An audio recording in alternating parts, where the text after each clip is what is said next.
of winning a third straight World Series. No debates, no speculation, just the info you need. That's your KBLA Sports Minute. I'm Ray Richardson on KBLA Talk 1580. All I need is one mic. With a KBLA Talk 1580 editorial, I'm Tavis Smiley. My big mama used to say that there are 24 hours in a day, 12 hours to mind your business, and 12 hours to leave other folks' business alone. So let's talk about our business, Crenshaw business. For over 5 years now, the good people of the Crenshaw corridor have lived in a gated community, but not by choice. Gates, fences, barricades, limited street access, closed lots, and then some. By now, you've heard the stories from the folk who've lived this nightmare. Business owners have lost customers. A charter school lost students. A veterinarian lost clients. Churches have lost members. And still, Procrastination Crenshaw sits unfinished. And when I say sits unfinished, I mean sits unfinished. Nobody was seduced by the Jedi mind trick they tried to play when they ran that headline on the front page of a local black newspaper about the project restarting in weeks. I mean, come see for yourself. The only trucks on Crenshaw are deconstruction trucks. It took a minute, but to her credit, LA Mayor Karen Bass showed up and she's leaning in on getting our parking back. But think about this for just a second.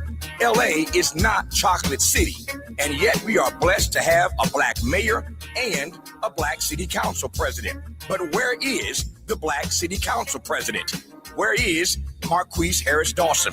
This is his project in his district, but he has been strangely quiet.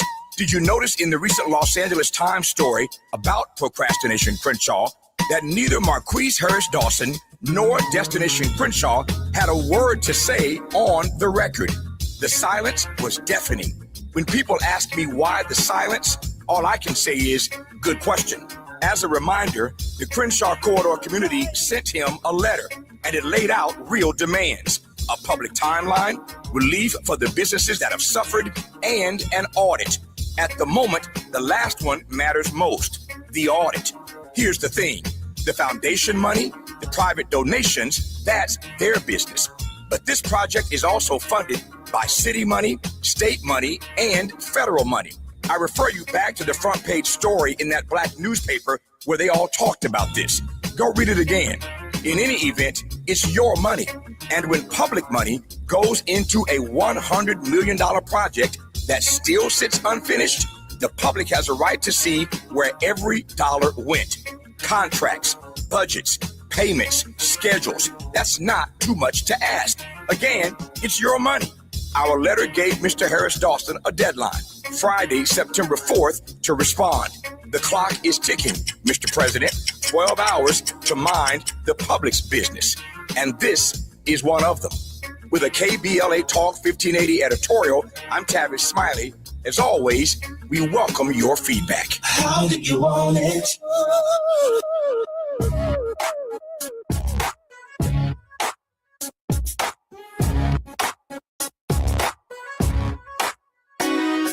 The Jesse Jackson Jr. Show.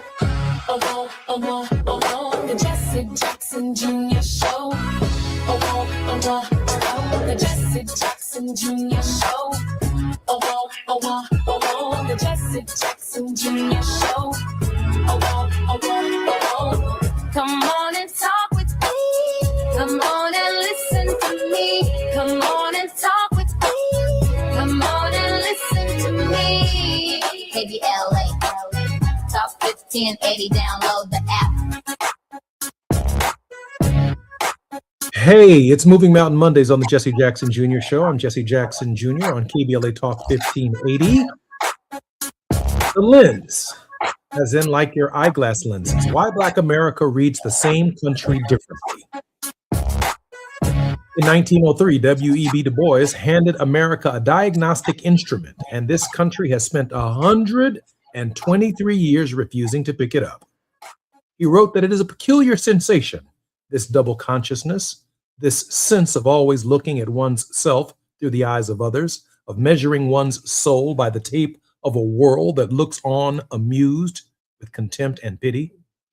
Notice the tape. We did not manufacture it, we did not calibrate it, and yet it is the instrument by which we are told what we weigh.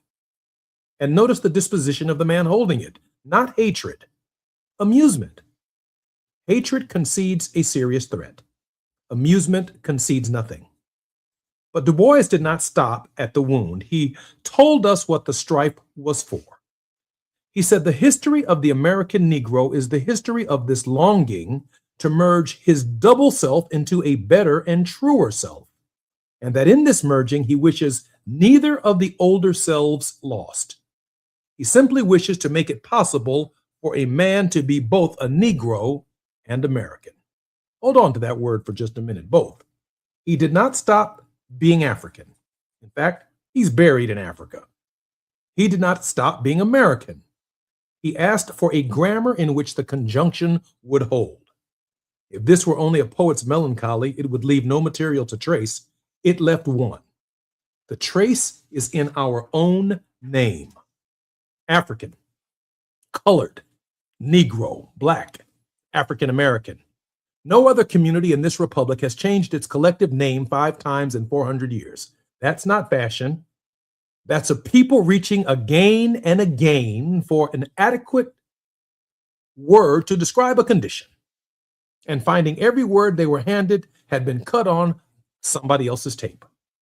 Dr. King saw the same structure from the pulpit, children of two cultures, Africa and America, and warned that in the search for wholeness, too many of us embrace one side of our nature. The temptation is not the doubleness. The temptation, Dr. King argues, is the amputation. Then in December of 1988 in Chicago, the diagnosis became remedy. More than 75 Black organizations convened by Dr. Ramona Edelin of the National Urban Coalition put a proposal on the table. Change the vernacular. My father did what he believed in. He carried it to the country. His argument was structural, not sentimental. He said that to be called African American was cultural integrity, that it puts us in our proper historical context, that every ethnic group in this country has a reference to some home base, some historical and cultural base. Every other group in America is named for a place. Italian Americans, Irish Americans, Chinese Americans. Only we were named for a pigment. And a pigment is not a lineage. It has no port of departure, no language, no ancestral background, no history. Black is a void. It's what a stranger sees from 30 feet. So understand what happened in Chicago. This was not a press release about terminology. That was Du Bois's merger attempted in public. African the base, American the birthright, neither of the older selves lost. In the space of a single hyphen, my father proposed a grammatical solution to a psychological wound, because a people who cannot name themselves cannot fully author themselves. Here's why that matters this November. From 1619 forward, we've not merely experienced American history, we've interrupted it and we've interpreted it always through the double lens, which means every issue on this year's ballot arrives already split in two. Start with the economy. Both parties will run on it and both will cite the same July jobs report. One reading Black unemployment fell 6.6% down to 6.3. The numbers are moving the right way. The other reading off the same page of the same report, 123,000 fewer Black people were working in July than in June. The rate improved by subtraction. A man who stops looking stops being counted, and you can remove a people from a statistic without removing them from the hardship.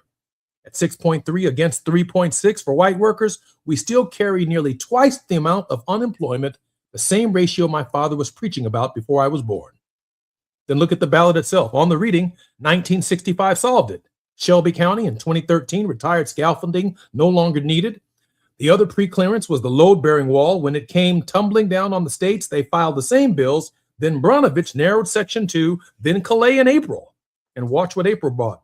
By the end of May, Louisiana had eliminated one of its 2 majority Black districts. Georgia called a special section. At least 9 states redrew their maps. A majority Black district existed in the spring and will not exist in November, and the machinery that removed it never once had to say why. Same report, same court, same calendar, 2 irreconcilable accounts. I'm Jesse Jackson Jr. More on KBLA. We're going to be talking about the lens in this hour, right here with Ernest Quim on Moving Mountain Mondays on KBLA Talk 1580. It's afternoon drive time with Jesse Jackson Jr. Only on KBLA Talk 1580. Just in case you missed our Procrastination Crenshaw Town Hall. I'm an Eaton Fire hero. I was trapped there January 7th, 2025. So I was awarded the Carnegie American Red Cross and the Kiwanis Lifesaver Award. So to me, this looks like a slow burn. You constantly see Dr. Hardy, Pastor Caldwell, Mr. Smiley here. Their business is slowly impacted. Now in Altadena, it was a quick burn. Everybody left. Everybody got priced out. They didn't have enough money to stay afloat. They couldn't rebuild their property. So to me, this is a target for the developers. In my opinion, having been in Altadena for 18 months, still today, I still feed all of those people there because they're still displaced because they can't afford to come back. So what do? They move down to the Inland Empire, or they just call it a day and they go back to another state. So it's important to hold leadership accountable because as of right now, they've abdicated their responsibility. They just show up for the cameras and they don't even come to see you. Keeping them in check. We're KBLA, Talk 1580.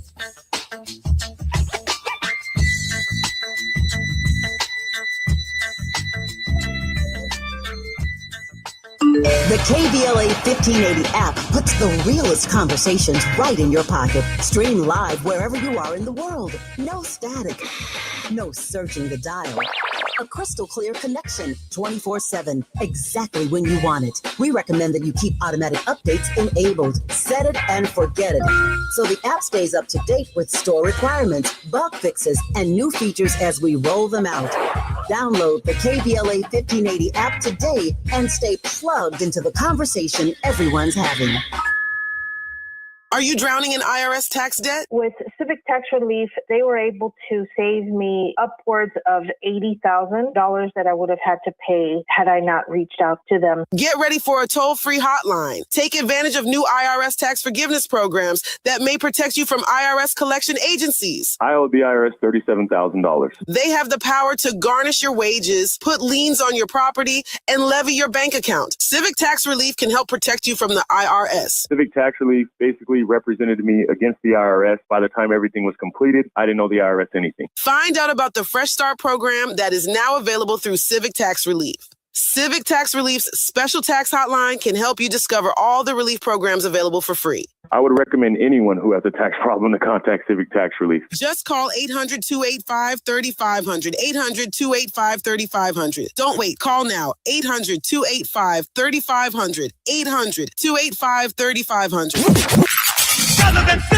There is no denying that we've always been the conscience of this country. KBLA Talk 1580 is progressive talk radio built for our community, by our community, and with hosts who look like you, live near you, and care about what you care about. 50,000 watts of truth right here in Southern California. KBLA Talk 1580. Listen live on your AM radio dial at 1580 or stream us live on our KBLA1580.com website or on our free KBLA 1580 app. Unapologetically progressive. Now back to more of Jesse Jackson Jr. on KBLA Talk 1580. The Jesse Jackson Jr. Show. The Jesse Jackson Jr. Show. The Jesse Jackson Jr. Show. The Jesse Jackson Jr. Show. I'm Jesse Jackson Jr. Welcome forward to the Jesse Jackson Jr. Show on KBLA Talk 1580. I want to finish this editorial, and I think it's very important that I get to this central point. And before anyone says our politics are too divided for a theory of unity, the Tunis was never a prediction of agreement. It describes the lens. One man looks through it and concludes the covenant is real. That one man looks through it and says the covenant is real. Another man looks through it and concludes it was never offered. We should build on the outside of it. King and Malcolm, coalition and independence. Those are not evidence against the double lens. They are its two most predictable outputs. That is the two-ness in voting. Should we vote Democrats? Should we vote Republicans? Have Democrats not done enough for us? Have Republicans done anything for us?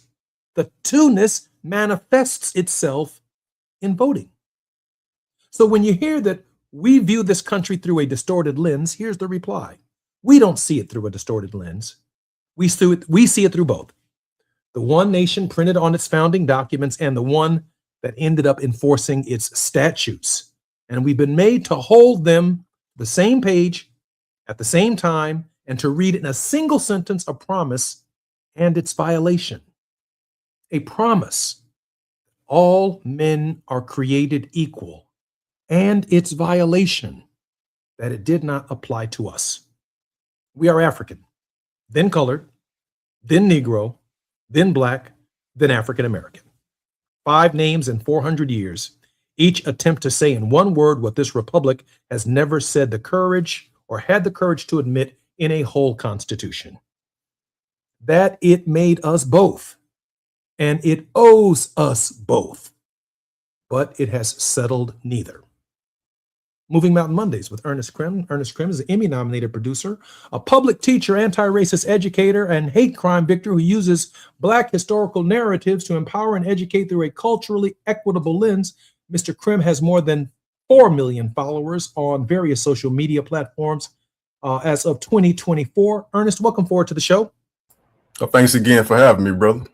Brother, give me your thoughts on the duality of what it means to be Black American, African American, Negro American, our sense of two-ness, the two consciences. I think the fact that we've had to figure out different ways to describe ourselves over time gives merit to our unique cultural experience in this country.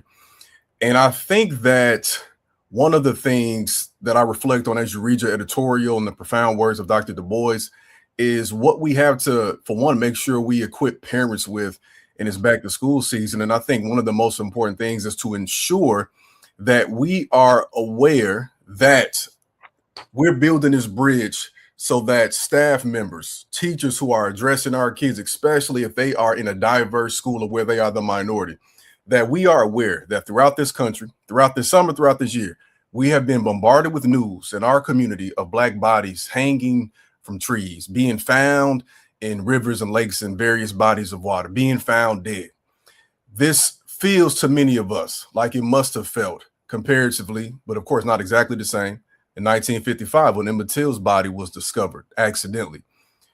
We have to ensure that when we are in these spaces and our kids go in these spaces, that we're not sacrificing ourselves so much that we forget that we have to make sure they know what we have endured. And because of that, they have to make sure they address our kids with through the context of the unique experience that they have.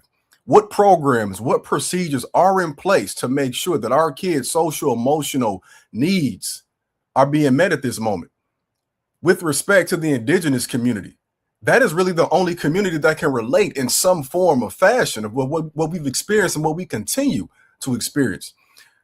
My reflection beyond that is simply to say that I am here today as a public teacher and independent teacher because it was too difficult for me to continue to navigate this double consciousness, because the more outspoken I became, the more I felt I had to speak up for my kids, the more I didn't fit in that space anymore. Because when you begin to speak out in defense of your people, you know that you become a target, especially when you are in these spaces. The term I think of in this moment, it was coined by Dr. William A. Smith in 2003 called racial battle fatigue. And this explains how, and I'm quoting, how constant exposure to racism, microaggressions, and hostile environments wears down a person's health and well-being over time. Symptoms can include physical things like headaches, high blood pressure, trouble sleeping, muscle tension, extreme exhaustion, psychological effects, anxiety, depression, frustration, hypervigilance, and loss of self-confidence. And behavioral effects could be social withdrawal, trouble focusing, irritability, and lack of motivation. And when I was in that school system, primarily the years that I was one of 2 to 3 Black male educators, primarily teaching children of color in a low-income environment, I began to feel that. And every Black person, I think, that's listening right now that works in these types of corporate spaces can relate to that. I really appreciate that. I want to talk about motivation for just a moment, because it reminded me of an example in Dallas. Former Dallas school principal Chandra Hooper Barnett was removed from her position and subsequently rehired by the district to lead a different campus. The controversy centered around a racially segregated meeting that she held with Black students regarding the school's academic rating. In October of 2025, Hooper Barnett, the principal of Woodrow Wilson High School, called a meeting strictly for Black students to discuss the school's academic performance. The backlash. Parents report that the principal unfairly blamed Black students for bringing the school's grade average down from a A rating to a B rating. Families stated that the talk felt more like punishment rather than encouragement. It actually turns out that she was pulling the Black students aside as a Black female principal to encourage them to do better, to be better, enough shucking and jiving, enough social enjoyment, enough worrying about your gym shoes and your clothes. I need to see more of you all in the library and taking advantage of the tutoring programs so that you can be at the head of the class, that you can push the entire school over the mark. I think that she was ultimately rewarded and hired as African-American parents then heard that she was pulling their children aside to encourage them to be better. I can only imagine that there are plenty Black principals and teachers who are going back to school at this very moment, who are struggling with the duality of, hey, this is my job to teach everyone, but I'm also looking out upon a class where there are children who don't have anything to eat, where there's no father at home, where there's no motivation, there's no encouragement, and I have to play that role as well. This reminds me of this conversation it seems that we have every year around the low literacy rates around this country, and particularly this conversation tends to focus on our kids. I'm thinking of this video. I'm not sure if people have seen it, but this video was seen by millions of people online. It was a content creator based in Texas who made a video about how his kids, I think in the AP class, were struggling with reading and writing, even with him providing prompts for them to fill in. And it made me think about how when we are in these spaces, we have to ensure we have to be sure that the educators who are coming across our kids, like I'm assuming in this situation, are aware of the historical context of why some of our kids might be behind, and we might think of it sometimes as maybe it's a parental thing, maybe it's a family thing, but it's truly a generational thing that has not been healed or resolved. We cannot talk about this without understanding the generational issues we've had with education in this country. The fact that it was illegal in some form or fashion, the fact that even after enslavement, we found ways to succeed and found ways to be self-determined to get our education. But then we also understand what happened with Brown v. Board of Education. We understand what happened with the fact that there has never been a time in history when a majority Black school has had equitable funding with white schools. And still, we're here. We're in the ballpark, right? But we need additional support for most of our kids, because I always tell people the privilege that my children have is there are two educators in the household, and we are on opposite ends. My wife is a math teacher. I was a social science teacher, which means I had to also teach reading. So we balance each other in that way. And our kids are taking honors classes. They're smart, but they work hard. Because what? Because we push them, because we know the inner workings of the system. And one of the crimes that we find in educational spaces, y'all, especially, and I don't want to say just diverse spaces, because I have a nephew who has experienced this even in a majority Black school, but the low expectations that a lot of educators have on our kids.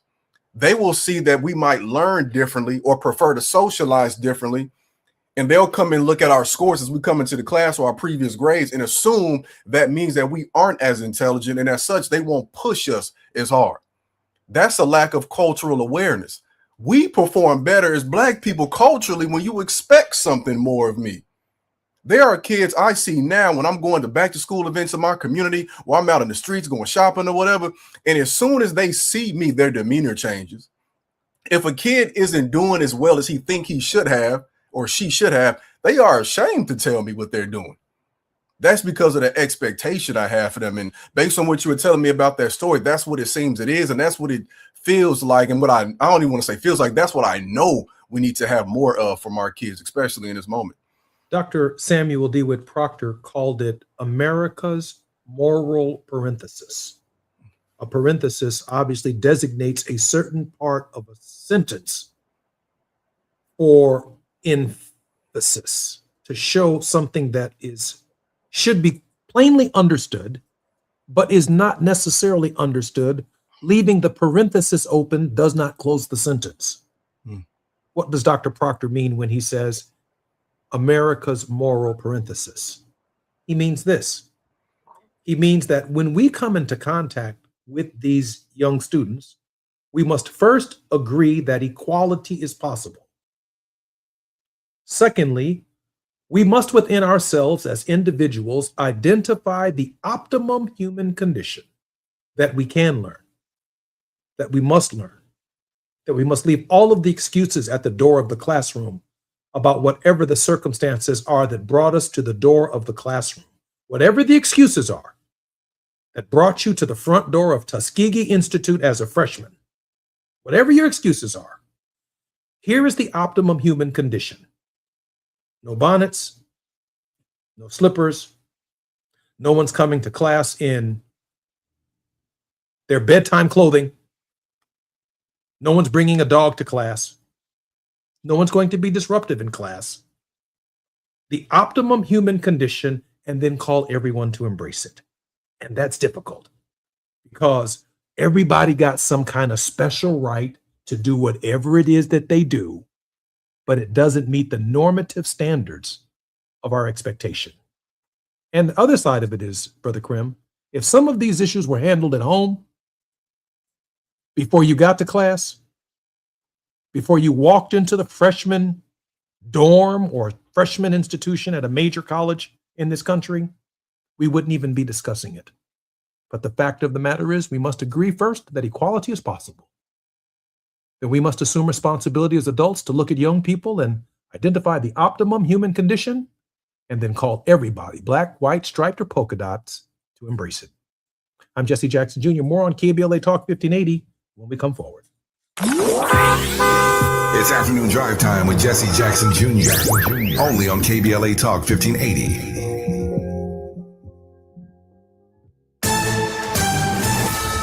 I'm Amber Payton with BIN News Now. Chicago Southside residents are protesting a proposed development at the former Southworks steel plant. Opponents fear it could become a data center, while Black Mayor Brandon Johnson says the developer describes it as a research campus. They would be strictly bound to the executive order that I have put forth to provide stronger regulations. Johnson says any data center would violate his moratorium on new facilities.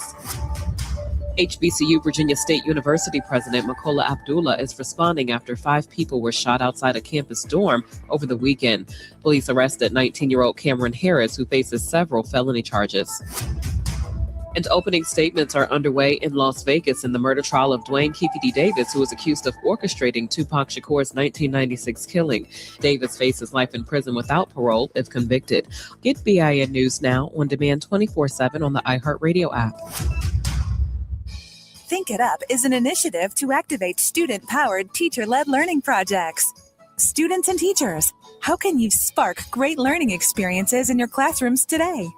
Join at thinkitup.org. Is this the time? This is the KBLA Sports Minute with Ray Richardson. It might be time to sound the alarm for the Dodgers. They lost 3 out of 4 games at home over the weekend to the Milwaukee Brewers. Their 6-2 loss Sunday dropped them 3 games behind Milwaukee for the best record in Major League Baseball and a half game behind the Atlanta Braves. Milwaukee has the tiebreaker advantage over the Dodgers if they end up tied at the end of the regular season. That means the Dodgers would not have home field advantage if they meet up with Milwaukee in the playoffs. And if the Dodgers don't straighten up, they could be playing in the wild card round. The Dodgers are 13-18 since they had MLB's best record at 61-33 on July 10th. They're 5-11 in their last 16 games and 9-13 since they hung out with Trump at the White House on July 23rd. The Dodgers are not playing like a team that has visions of winning a 3rd straight World Series. No debates, no speculation, just the info you need. That's your KBLA Sports Minute. I'm Ray Richardson on KBLA Talk 1580.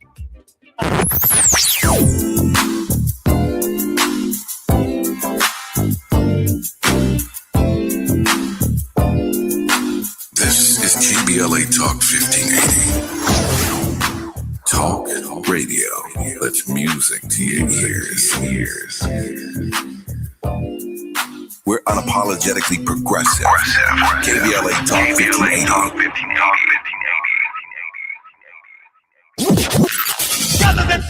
In a world full of noise, one station keeps it real. KBLA Talk 1580, where the conversation goes deeper, the voices sound like yours, and the issues that matter most to our community take center stage. Progressive, powerful, unapologetically us. Whether you're driving through the city or tuning in from your home or office, join the public square. KBLA Talk 1580. Your home for talk that enlightens, encourages, and empowers. Listen live on our free KBLA 1580 app, on our website at KBLA1580.com, or on your radio dial at 1580 AM. Unapologetically progressive. Don't be anxious or confused about AI. Take control of your career when you get the skills to tackle real business problems and design specialized solutions. HR Dive reported that entry-level talent with applied AI credentials can receive up to a 25% salary boost. But where do you find training that you can trust? Future-proof your career and deliver more value with Humans Lead the Way AI. Their hybrid learning courses use practical definitions, real-world examples, and strategic insights to help you and your team understand AI with confidence. No magic, no hacks, no shortcuts. Just practical knowledge that helps you use AI more successfully. Don't wait. AI can never replace people who know how to use it well. Register for courses today at humansleadtheway.com. That's humansleadtheway.com. All I need is one mic. With the KBLA Talk 1580 editorial, I'm Dionne Raymond, Justice Correspondent and host of the Justice Files. For years, LA City Councilman Curran Price has served his district.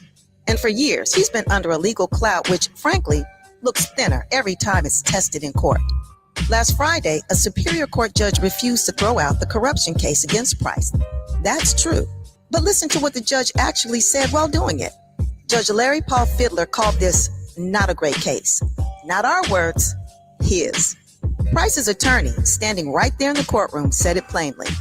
In denying our motion, the court acknowledged that this is not a great case. We agree. Now, that's not a ringing endorsement of a prosecution. That's a judge saying, essentially, there's just enough here to send it to a jury. Barely. The ruling itself says nothing about guilt. It's not proof of wrongdoing.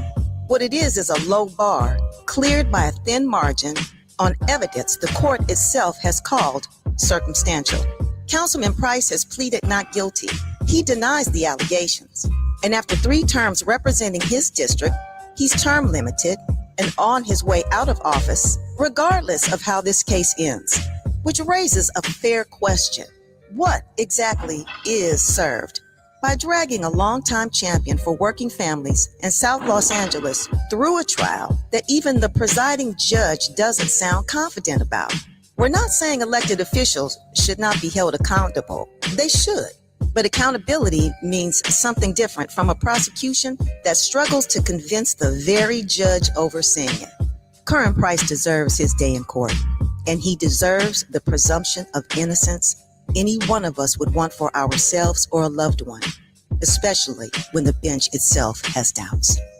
With the KBLA Talk 1580 editorial, I'm Dionne Raymond, Justice Correspondent and host of the Justice Files. As always, we welcome your feedback. You're listening to Jesse Jackson Jr. on KBLA Talk 1580. The Jesse Jackson Jr. Show. The Jesse Jackson Jr. Show. The Jesse Jackson Jr. Show. The Jesse Jackson Jr. Show. I'm Jesse Jackson Jr. Welcome forward to the Jesse Jackson Jr. Show on KBLA Talk 1580. It's Moving Mountain Mondays. As such, we are with Ernest Krim, Emmy-nominated producer, has created content for companies such as Hulu, HBO, Disney, Paramount, and the History Channel. Professor Krim, welcome forward to the show. Thanks again for having me, brother. Brother Krim, what is going on right now? This is the first week of school. What can parents expect? What can schools expect? I know, for example, if you're in any one of these flood zones, a number of these students are being displaced right now because of weather, meaning that some of them are going to be starting late, and that could trickle down and impact the rest of the school year.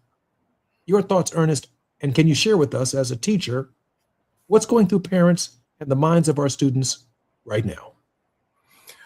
Well, for a lot of parents, in some ways, it's a sigh of relief because you've been sitting at home all day, or maybe you've been picking up kids, from the summer program, summer camps. If you work at home like myself, it's been quite an adjustment to have to answer to the knocks at the door while you're in your office doing things and stuff like that. So for some parents, it can be a sigh of relief to have the kids back doing something engaged, throughout the day with their friends and their peers and things like that. But what we have to also remember as parents too is, for one, I would say the broader responsibility we have as parents throughout the summer is to ensure that our kids are not going back to school out of shape, is what I would say, right? Imagine if you played in the NBA, and even if you won the championship, you played to like mid to late June, and you don't touch a basketball again until the season starts the next season, right? You will be out of shape. And we can see that visibly with athletes, right? You might gain weight, you might not be able to go up and down the court, but it's the same thing mentally, same thing psychologically. We have kids who have probably been, my kids included, been staying up late, talking to friends and playing games and texting all night and things like that. And excuse me, then all of a sudden they're expected to go back and have some form of discipline and restraint. So as parents, I would say this moving forward, let's make sure that we do give our kids a break over the summer, but that we have systems in place to still keep them in alignment. Maybe we should take a couple days out the week or 3 days out the week where they are expected to still wake up and do something. Now, 6 to 7 hours a day is a little bit much, right? Most studies will show, especially if you do homeschooling, you can get everything done in probably 2 to 3 hours. Something I did this summer was I made my kids read, and I would incentivize it. I have that, privilege to make them, you get to this many hours, this many half hours, then we'll do something extra that you might want to do, right?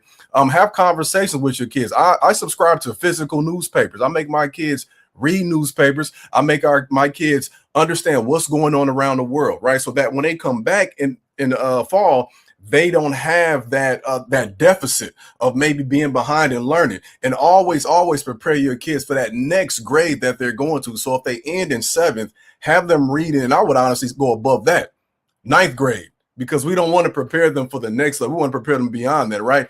But now that we're going back, we need to be asking our educators a lot of questions. My question for educators all the time is, how do you make sure you're exposing our kids to, to diverse people in history?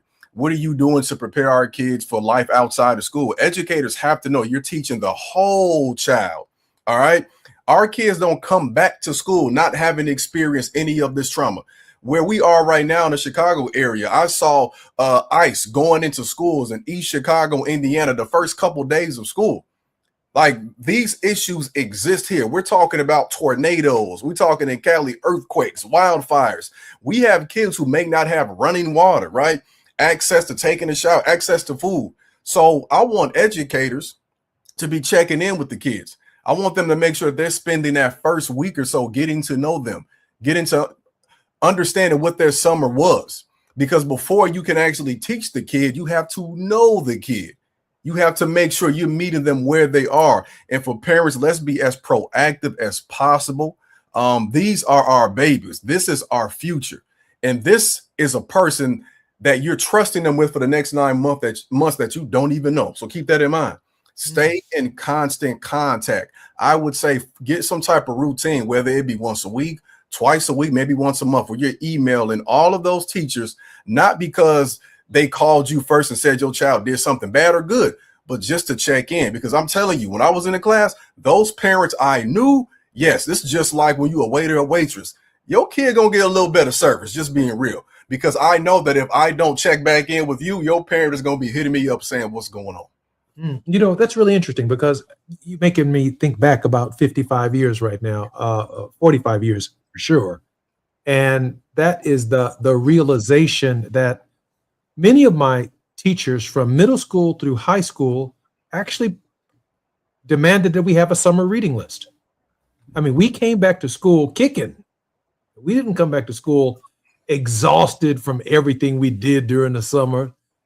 Can't believe we back in class again. No. There was homework assignments on day one. There were reports that were coming close to being due and expectations from the teachers who actually gave us summer reading assignments because they recognized exactly what you said. You cannot ask an athlete to put a basketball down and wait till the beginning of the next season to come in cold off of no practice. And that's true of reading too. Mm-hmm. I mean, that's true of thinking too. It's true of counting, arithmetic. It's true of that too. You have to stay in shape for it. But we don't see the summer as part of a training process to stay in shape for entering school in August. And you brought back some memories, and I doubt it very seriously if that's the case. In fact, let me tell you something. I've been watching, a lot of school boards, school superintendents, they're really, really heavy into the politics now, fighting for more funding and fighting for this.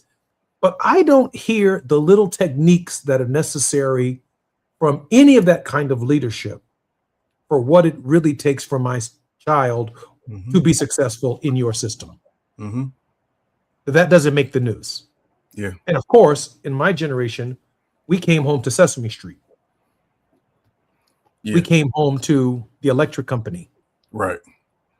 We came home to Zoom. Yeah. And by the way, the first time I ever heard the name Morgan Freeman, he was on the electric company. Walking us through our alphabets. I'm sorry, go ahead, Mr. Krim. No, that's something else that parents and teachers have to consider. There are states across the country, Illinois included, where cell phones are banned now, right? So we have to prepare for making up for the years we lost our children to that cell phone. We're talking from 2012 to now 2026, where the endpoint is coming. So we're talking about a 15-year, whole generation, mostly Gen Z, some Gen Alpha, where these kids were reading, but they weren't reading books, reading phones, text messages, Snapchats, scrolling all day, not taking the time to sit still and process. Kids are getting phones younger and younger, 6, 7, 8, 9 years old. They're not going home to watch and engage with something educational. And if they are, it's being played on a loop on a streaming site. One of the things I'm noticing from my young kids, my toddlers, is this idea of everything having to be instant. I want our educators and our kids to start boring our kids more, make them patient. They expect everything to happen instantaneously because you get it that way online. So if we can't make our kids understand how patience ties into this struggle, then we'll keep going in cycles with what we're dealing with now. I appreciate your earnest. I'm Jesse Jackson Jr., listening to the Jesse Jackson Jr. Show. It's back to school. We're looking at the lens of our tunist, why we experience one thing on one side of town, and even on our side of town, we experience something different. I'm Jesse Jackson Jr. More on KBLA Talk 1580 when we come forward. While you're stuck in traffic, we can at least bring you up to speed on the news of the day. You're listening to Jesse Jackson Jr. only on KBLA Talk 1580.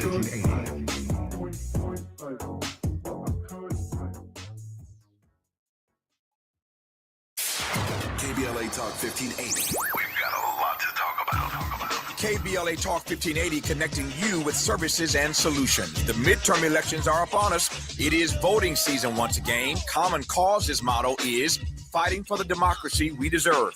In service of that goal, Common Cause puts its state and national policy expertise, massive network of grassroots supporters, and nonpartisan approach into action to strengthen our democracy against the challenges we face today. They work at every level of government on priorities that impact each of our lives, like defending the right to vote, limiting big money's influence on our elections, holding public officials accountable, and more. Common Cause is a nonpartisan grassroots organization dedicated to upholding the core values of American democracy. They seek to empower all people to make their voices heard in the political process.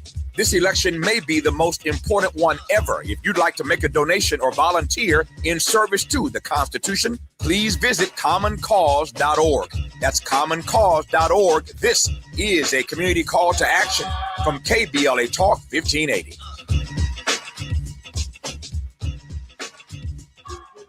One like you, The California Crusader newspaper would like to thank all of our subscribers for their support throughout the years, proudly serving the South Los Angeles and South Bay areas for more than 40 years. The California Crusader is a multicultural, Black-owned, adjudicated newspaper that focuses on providing newsworthy information to the people in our community. We're constantly looking for ways to assist businesses in our community to connect with our subscribers. We provide low-cost, effective ways to promote your business with our reasonable and affordable advertising rates. You can participate by suggesting, sharing, and submitting your stories on the California Crusader newspaper Community Share Facebook group page, or visit our website at cal-cruise-news.com. That's calcruisenews.com. Then click on the Submit Now button located on the top right corner of the homepage, or text CCN to 42828. Again, text CCN to 42828. The California Crusader newspaper, working together to build a better community for our future. Subscribe today. Let's begin now. Are you looking for quality childcare? If you are, boy, do I have the place for you. Holy Trinity Child Care Center in the City of Champions is where your little ones become big thinkers. Music that makes their little heart shine, as well as dietitian-made meals every day. I guess it's safe to say your babies will be well-fed as well as well-led. We accept bundles of joy from 18 months to 5 years old. Subsidies are accepted, and we're just minutes from the legendary SoFi Stadium. Miss Shepard's team at 9300 Crenshaw Boulevard is now enrolling. All you got to do is call 323-757-4850 or visit HolyTrinityCCC.com. At Holy Trinity, we champion your child's heart, mind, and spirit every single day. Just in case you missed our Procrastination Crenshaw Town Hall. My name is Asata Umoja. I'm with the Hyde Park Organizational Partnership for Empowerment, which is at the southern end of Crenshaw. And this community has been greatly impacted. As a matter of fact, one of the things that we're most concerned about is just being totally neglected. And what I mean is being excluded from the process. When this project first started, they should have made sure that our organization, since we were most impacted, was in there. So we've been excluded, and we've seen commercial properties be taken for art projects. And we're very concerned about these are spaces that could help build economic growth and development in the community. And what this community needs more of is economic development, not art. I mean, I like art. It's a good thing. But they're putting the cart before the horse, because without a solid economic foundation, what they are calling cultural tourism absolutely has no significance and no meaning. And this community is going under if we don't stop and do something to help build that economic foundation and support the businesses that are the tax base for this community to build the kind of services that we need. And the response from our leadership is totally inadequate. Holding them accountable. We're KBLA, Talk 1580.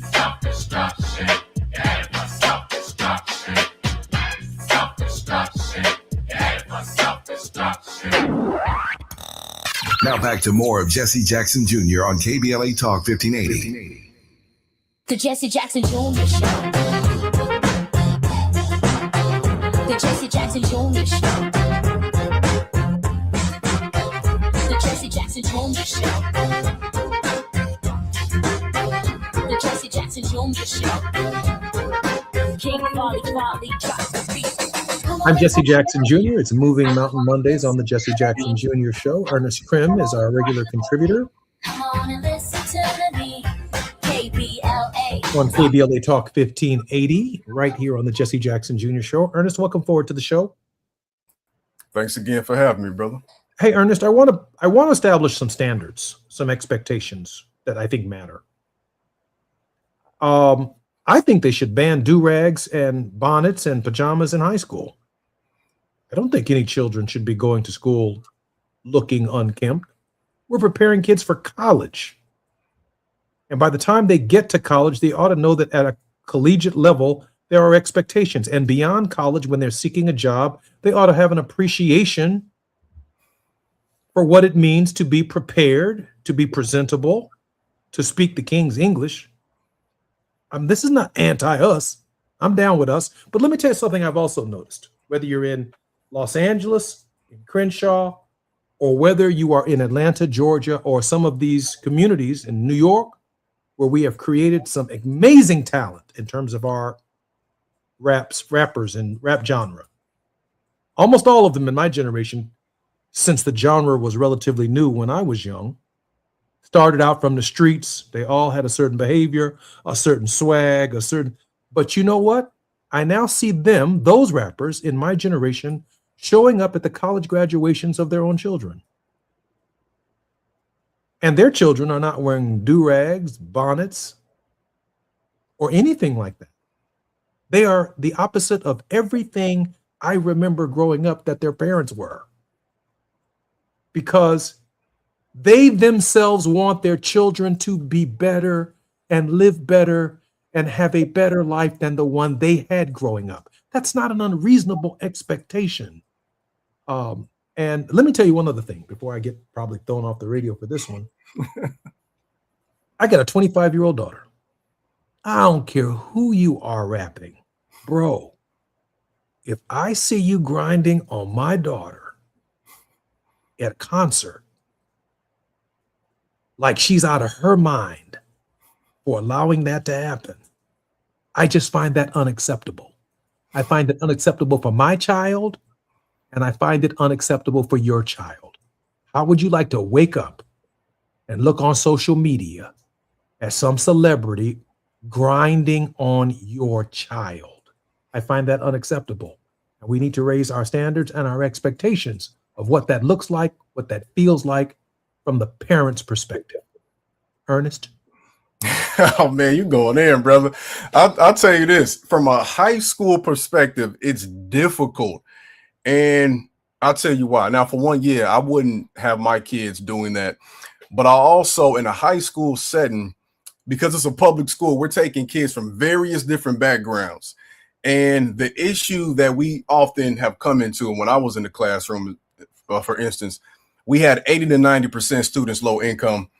The staff did not reflect the student population. So what we often saw was when we had those types of policies in place, it was disproportionately legislated and it targeted our kids to where it would be something that was not just, hey, pull you to the side, make sure you do this.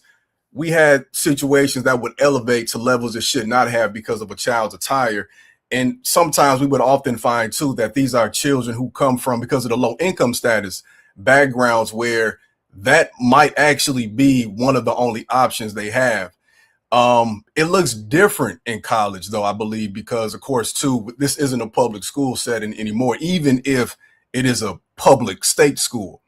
So that's the only issue I have with that, because I think that it could be difficult in a high school setting. But I do think that it's possible to have that understanding while still holding students to a high standard, which means that, going back to one of my previous points, when you know a kid, you know what they've been through, when you know their family background, or even how we used to be back in the day when a teacher would know the child's family, then you understand if that's an issue for you, let's figure this out, because I don't want you representing yourself that way. If there's a larger socioeconomic issue, then this is something that the school community should see fit to come address.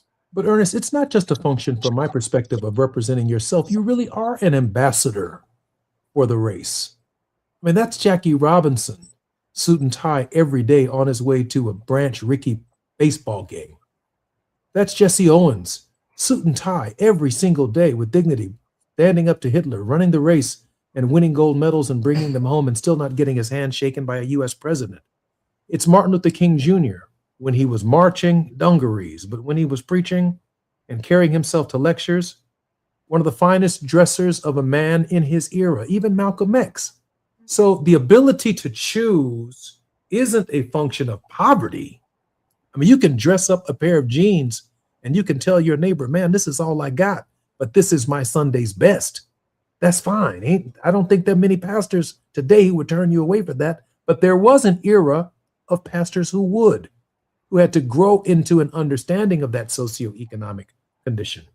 Ernest, we only have a couple of minutes before we come forward, but they are all yours as our regular teacher on the program to offer our students, our family, and our nation a word of hope.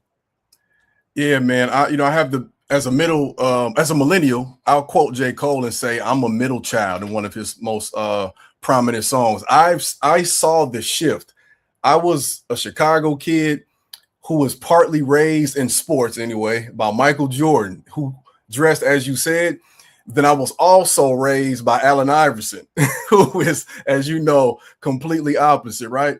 I think that what our generation has, and those who come after, the Gen Z and Gen Alpha, much of what they do is an expression of resistance, even though they might not realize it, because they have felt and seen oftentimes that even when we dress a certain way, it still doesn't feel like we're accepted.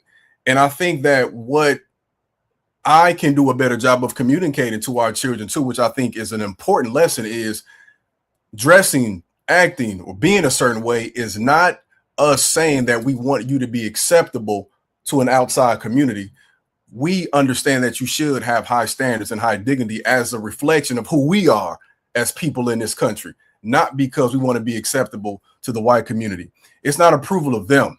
It's we hold ourselves to high standards, and we have always held ourselves to high standards. Look at some of the images of how we dressed and presented ourselves prior to enslavement. So that lens, if we can for a second step outside of it and look at ourselves how we have always been, we'll understand that we have always been regal people who deserve the best and should demand the best.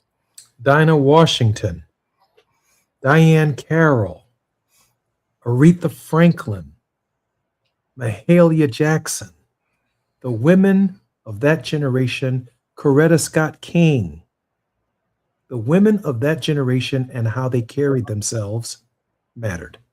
I'm Jesse Jackson Jr. You've been listening to the Jesse Jackson Jr. Show. When we come forward, it's still Moving Mountain Mondays on the Jesse Jackson Jr. Show. Reverend Teresa Terry Hord Owens will be our regular contributor and guest, and we're going to talk about plagiarism and the double standard for some folks in the academy that's very different than how we're treated. I'm Jesse Jackson Jr. More on KBLA Talk 1580 when we come forward. KBLA 1580 Santa Monica.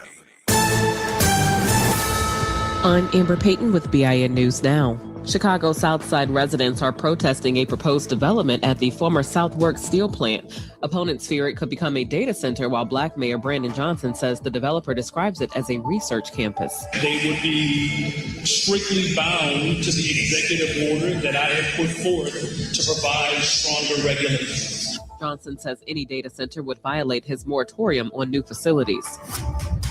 HBCU Virginia State University President Makola Abdullah is responding after 5 people were shot outside a campus dorm over the weekend. Police arrested 19-year-old Cameron Harris, who faces several felony charges. And opening statements are underway in Las Vegas in the murder trial of Dwayne Keefedy Davis, who was accused of orchestrating Tupac Shakur's 1996 killing. Davis faces life in prison without parole if convicted, describes it as a research campus. They would be strictly bound to the executive order that I have put forth to provide stronger regulations. Johnson says any data center would violate his moratorium on new facilities. HBCU Virginia State University President Makola Abdullah is responding after 5 people were shot outside a campus